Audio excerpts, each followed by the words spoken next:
Je, kweli Wakenya wanaweza kushawishiwa kwa pesa kama zamani au mchezo umebadilika kabisa? Kwa sababu kama video hizi 5 zinaonyesha hali halisi ya kile kinachoendelea nchini, basi baadhi ya wanasiasa wanaweza kuwa wanatumia mbinu ambazo hazina nguvu kama zamani. Leo tutasafiri kutoka Bungoma hadi Trans Nzoia hadi State House kisha Meru na kumalizia na simulizi ambayo imewaacha wengi wakijiuliza ikiwa Kenya imeingia katika kipindi kipya cha siasa. Hakikisha unatazama hadi mwisho kwa sababu kila video inaongeza kipande muhimu kwenye picha kubwa. Tuanzie Bungoma. Video ilienea mitandaoni ikimwonyesha mbunge wa Kimilili Didmas Baraza akirusha fedha kwa wananchi wakati wa mkutano wa hadhara. Wafuasi wake wanaweza kuona tukio hilo kama ishara ya ukarimu au kushukuru wananchi waliojitokeza. Wengine hasa kwenye mitandao ya kijamii walitafsiri tukio hilo tofauti na kuanzisha mjadala kuhusu nafasi ya pesa katika siasa za sasa. Kilichovutia zaidi si tukio lenyewe pekee, bali ni jinsi Wakenya walivyojadili. Swali lililoibuka ni je, mbinu kama hizi zina ushawishi kama zamani au wananchi wanatazama zaidi sera, uwajibikaji na uongozi?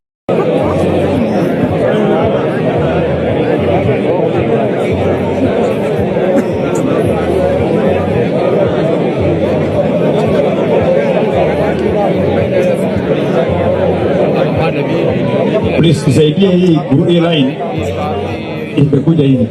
Baki wale wa juu wamekaa vizuri. So disband line ya kwanza hii wa line hapa straight ikuwe straight.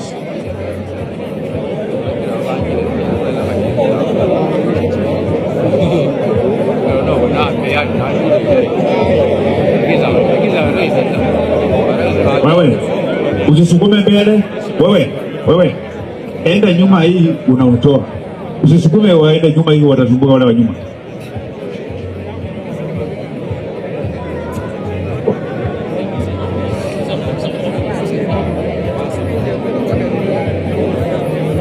Huyu anaenda watu hiyo.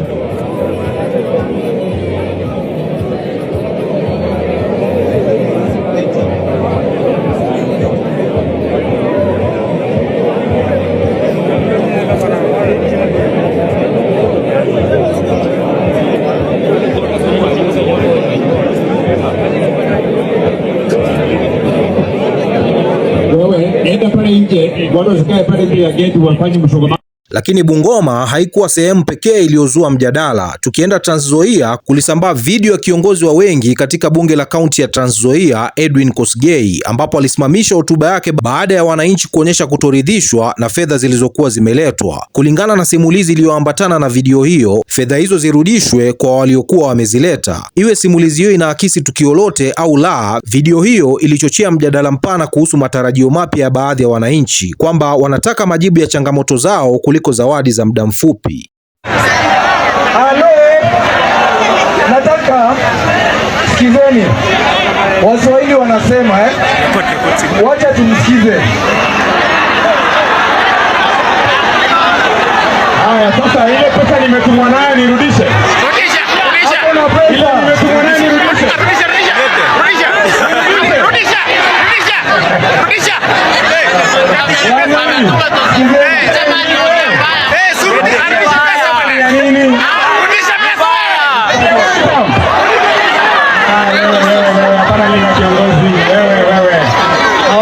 Kiongozi heshima.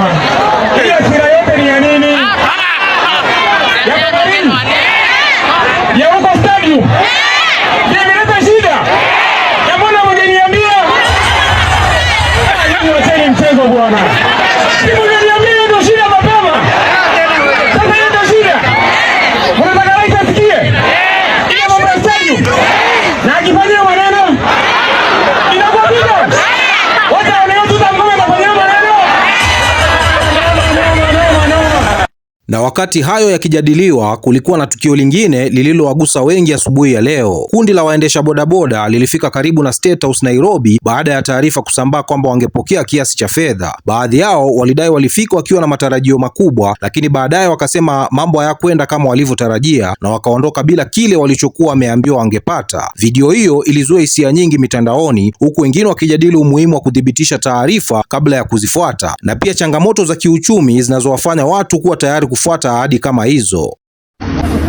Sasa leo tumeitiwa pesa State House, tukafukuzwa, tumebaki stranded. Vile unaona wananchi na raia very early in the morning wako kwa barabara, wameitiwa pesa alafu tumewekwa stranded kwa barabara na sote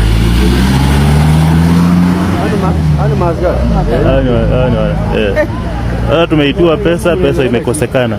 Lakini video iliyofuata iliwafanya wengi watabasamu na wengine kutafakari. Katika video nyingine iliyosambaa, mwanamke mmoja aliulizwa ni wapi anapeleka mbuzi wake, akajibu kwamba alikuwa anaenda kumuuza mbuzi huyo ili achangie kampeni za urais za Edwin Sifuna. Haijulikani kama alikuwa akizungumza kwa utani, kwa hisia au kwa dhamira ya ukweli, lakini kauli hiyo ilienea kwa kasi na kuibua maoni tofauti. Wapo waliouona kama mfano wa uungwaji mkono wa kisiasa, huku wengine wakisema ni kielelezo cha jinsi siasa zinavyoendelea kuwa sehemu ya mazungumzo ya kila siku.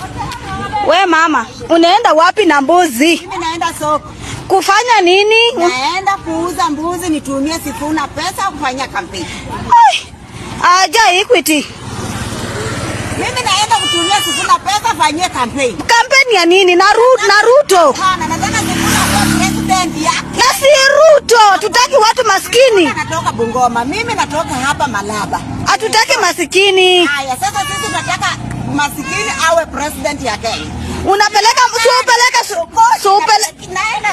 supeleke kwa shule. Hapana, sitaki. Sifuna akipita mtoto wangu atasoma. Enda lipa school fee. Mtoto wangu atasoma PhD Sifuna akiwa president. Mimi na umaskini yangu nauza mbuzi yangu, hii ndio moja tu nimekuwa naye, napeleka Sifuna pesa afanyie campaign. Wanasema Sifuna ni maskini. Tumejitolea maskini kusupport Sifuna. Na kabla mjadala huu haujatulia, aliyekuwa gavana wa Meru Kawira Mwangaza naye alijitokeza na kutoa kauli kali kuhusu naibu wa rais Kithure Kindiki. Katika hotuba yake alidai kwamba Kindiki anaonyesha kutoridhika kwa sababu kwa mtazamo wake nafasi yake ya kisiasa iko hatarini. Kauli hizo zimezua mjadala mpana, huku baadhi ya wananchi wakiziunga mkono na wengine wakizikosoa kama ilivyo kawaida katika siasa, na maoni yanabaki kutofautiana. Wewe Kindiki, kitaeleweka. Unasikia uchungu sana, maana nafasi yenu inaondoka. Najua tumeongezeka, kina Oparanya wamekuja, wamekaribishwa, lakini hatutoki, hatuwezi waondokea. Tutang'ang'ana tukiwa hapa ndani, kwa sababu hii ni serikali yetu. Wewe unajenga nyumba, unaweka plasta, unaweka sofa set, unaweka TV, alafu badala ya kuenjoy unawacha, unaondoka, unaenda kuishi msituni. Mimi siwezi kufanya hiyo kitu. Wewe Kindiki, kitaeleweka. Unasikia uchungu sana, maana nafasi yenu inaondoka. Lakini wakati wa Meru walitoka asubuhi wakamchagua mama kiongozi awatetee, awasaidie. Nyinyi pamoja na Ruto mkashirikiana na makatelu, mkanitoa kwa nyumba ambaye Wameru walikuwa wamejenga wasaidike. Ni kama kununua shamba, ni kama kujenga nyumba, ni kama kuweka TV, kuweka meko, kuweka mattress, alafu mwanamume mwingine na mtu mwingine anakuja anaingia kwa hiyo nyumba. Hatuwezi kubali kama Wameru muharibu nyumba yetu. Vile unasikia uchungu ndio Wameru wanasikia uchungu. Na sasa kitaeleweka, na linda mwananchi. Lazima hiyo uchungu Mungu alipishia Wameru, na Mungu analipisha na atalipisha. Na kuambia hivyo Kindiki, hapa kitaeleweka. Na sasa linda mwananchi na Sifuna, tuko ngangari ili haki ya kina mama Wameru ambao walitolewa kwa nyumba yao ambao walikuwa wamejenga irudi. Heshima ya Wameru irudishwe. Usisikie uchungu, kila mtu anahisi vile unahisi, maana mlifanya madharau kwa madharau itarudi kwenu, na Mungu anaishi na kuna Mungu mbinguni. Ukiziunganisha video hizi zote tano, kuna jambo moja ambalo linaonekana kujitokeza, ya kwamba Kenya inaendelea kushuhudia mjadala mkubwa kuhusu aina ya uongozi ambao wananchi wanataka kuelekea uchaguzi ujao. Wengine wanaamini siasa za amani bado zina nafasi, huku wengine wakisema kizazi kipya kinahitaji uwazi, sera, uwajibikaji zaidi kuliko ishara za muda mfupi. Sifuna, Sifuna, Sifuna, Sifuna, Sifuna, Sifuna, Sifuna, Sifuna, Sifuna, Sifuna, Sifuna, Sifuna, Sifuna, Ruto, Sifuna, Sifuna.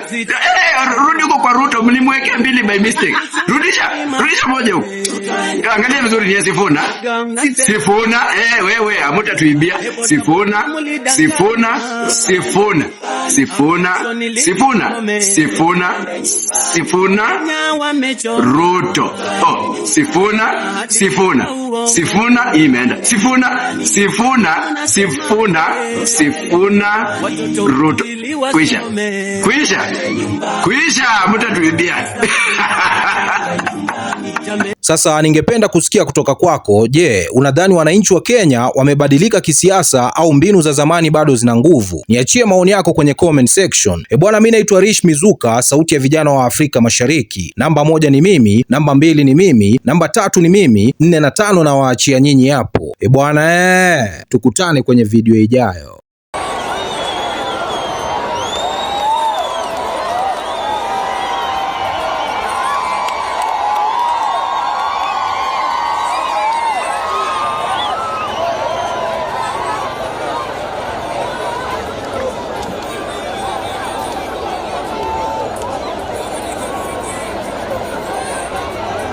Haya, bandu b'abagoli mulembe, mulembezwa, mulembete, muli moyo, mwazangale humbona, nione wala wamefurahi kuniona, wala wamefurahi kuniona. Nimefika hapa, nimekuja kuwasalimia. Sababu nyinyi ni watu yangu na mimi ni mtu yenu. Kweli si kweli? Kabla tuendelee, hapa ni nyinyi ni watu ya Tutam. Nione watu ya Tutam hapa. Tutam.